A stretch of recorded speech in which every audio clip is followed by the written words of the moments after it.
Vamos imaginar o seguinte: uma nação inteira sendo apagada do mapa, mas o seu povo se recusando a desaparecer. Essa é a saga heróica de imigrantes poloneses que, diante de uma opressão brutal, buscaram um novo lar aqui no Brasil. E como uma força incrível, eles construíram do zero a própria terra prometida na colônia da Baixa Grande, lá no Rio Grande do Sul.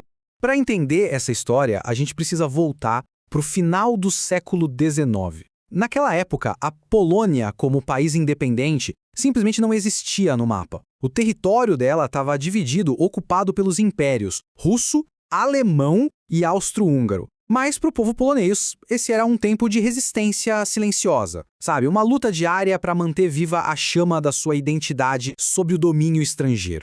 E esse verso do hino nacional deles era muito mais que uma canção. Era um verdadeiro juramento de sobrevivência. Um espírito desafiador que acabou impulsionando uma das maiores migrações da história. Era uma busca desesperada por um lugar onde a Polônia pudesse, finalmente, viver através do seu povo.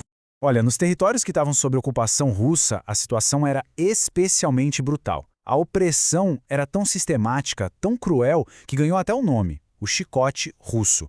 Diante dessa realidade, e embora não era mais uma escolha, era uma necessidade, uma questão de sobrevivência mesmo.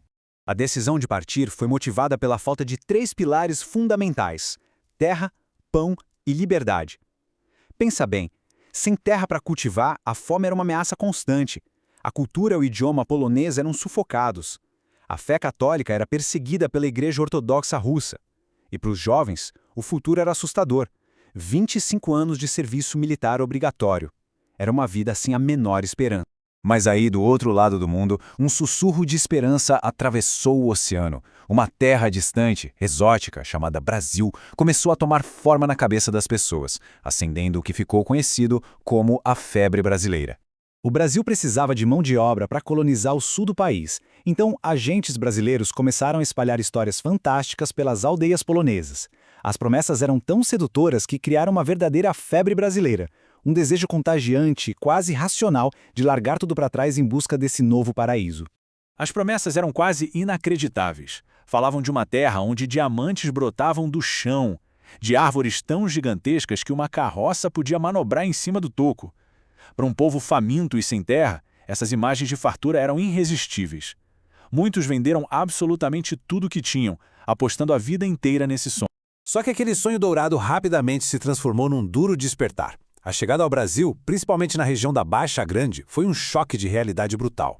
A promessa se desfez assim que eles botaram os pés aqui. No lugar de campos férteis, encontraram uma selva impenetrável. Em vez de um paraíso, o isolamento total. Abandonados pelo governo em áreas remotas, a luta pela sobrevivência começou no exato instante em que chegaram na nova terra.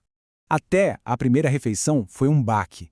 A comida que o governo fornecia, charque, feijão preto, farinha de mandioca, era tão estranha para eles que parecia impossível de comer.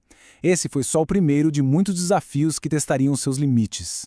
Mas mesmo diante do desespero, eles não se renderam. Pelo contrário, eles começaram a construir. E é aqui que essa saga se torna verdadeiramente heróica. A pergunta era: como se constrói uma nação do zero? Sem ajuda, sem ferramentas direito, no meio de uma floresta totalmente desconhecida.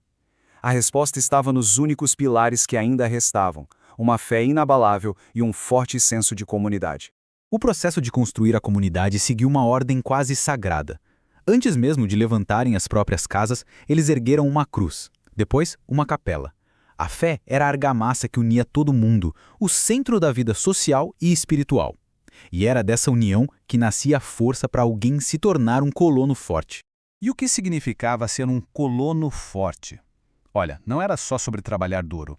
Eram aquelas famílias que, com muita resiliência, com casamentos estratégicos para juntar terras e com liderança na comunidade, conseguiam não só sobreviver, mas prosperar de verdade.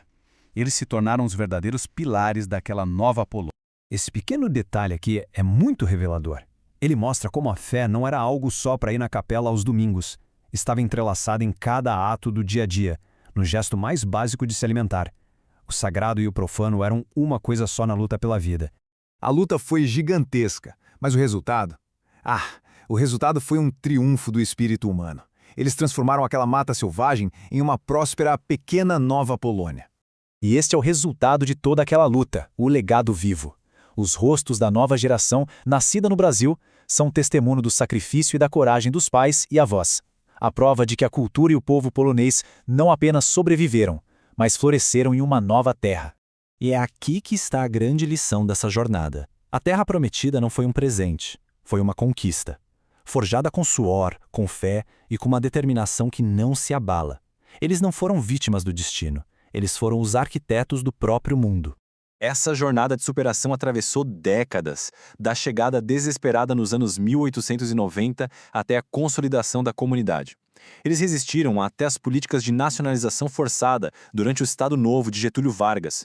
E hoje, festas como a Festa dos Polacos na região da Baixa Grande celebram com muito orgulho essa herança vitoriosa. No final das contas, a saga heróica dos imigrantes da Baixa Grande nos deixa com uma pergunta fundamental.